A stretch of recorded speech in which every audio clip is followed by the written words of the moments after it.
Welcome to CTV News Trendline with Michael Stittle and Nick Nanos. Especially when we look at the trend, especially over the last while, it hasn't been favoring the Liberals at all. You know, when we look at our latest ballot numbers, the Conservatives are at 35, Liberals 28, NDP 22, Bloc 7. You can see that Conservative numbers have actually been steady, right? But where the change is the Liberal numbers. They're down. And, you know, whenever the Liberal numbers have anything with a 2 in front of it, it's not good for the Liberals. And, you know, 28-22 between the Liberals and the New Democrats, if that becomes like 26-24, which is basically a statistical tie, we're into the old scenario, Michael, kind of like under Jack Layton and Tom Mulcair, where the progressive vote splits. And this is the perfect scenario for the Conservatives, the splitting of the progressive vote. What the Liberals have to hope for is that, you know, maybe people are disaffected with the Liberals right now, but perhaps when the election is called, whenever that might be, that those progressive voters hold their nose and vote Liberal to strategically block Pierre Poilievre. But right now, look, they've had a visit from Joe Biden, which usually helps the numbers of the prime minister, right? Whenever a U.S. president visits. They had a budget, which is an infomercial. They also had a Liberal policy convention, infomercial number 2. And what are we seeing? The numbers for the Liberals slide, and the Conservatives enjoying a 7-point advantage, which is quite significant. Wow. Nick, I want to drill into this and get into the battlegrounds and how those have changed, but we're going to take a quick break first. Okay.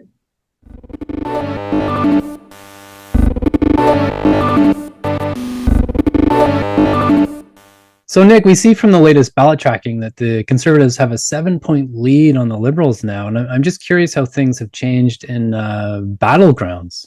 Wow. You know, it's just not good news for the Liberals. So we do see projections every month.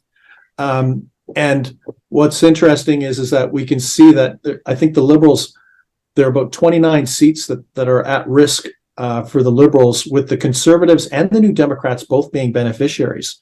The Liberals basically are down everywhere except Quebec, where they have a little bit of a pickup, and in the prairies where they're flat. But Michael, in the prairies, the Liberals aren't strong anyway. So for them to be flat in the prairies doesn't really mean too much. But we see basically Liberal ridings that are in play or at risk in Atlantic Canada, in Ontario, and British Columbia especially. And those are massively important battlegrounds for the Liberals. But check out this map. This is Toronto. We always talk about Toronto, the Golden Horseshoe, you know, the 905 belt. So, you know, what you can see here, you know, on one side of the map looks quite red. That's the last federal election. A lot of red in Toronto and the GTA. Check out the other map. So the other map, if you see something that's black, it's the margin of victory. It's too close to call because it's less than 2%. If it's gray, it's 2 to 7%. But check out all the ridings that are basically now in play. Ridings like, you know, in the Oakville and Mississauga area, ridings, you know, in the Durham area, and, you know, a riding like Cambridge, which was a Liberal riding, or should we say is a Liberal riding. But now you can see the Conservatives could have a pickup in Cambridge, and Cambridge has gone back and forth. It has been a Conservative riding in the past, both federally and provincially in Ontario. So, you know, looking at this battleground, like Battleground Toronto, I think the Liberals have to be thinking about their strategy and how they're gonna try to hold on, because they're in a minority position already. Losing seats in Toronto just is fundamentally bad news for the red team. And there are some critical suburban ridings, the Mississaugas, Oakvilles, and stuff like that are in play.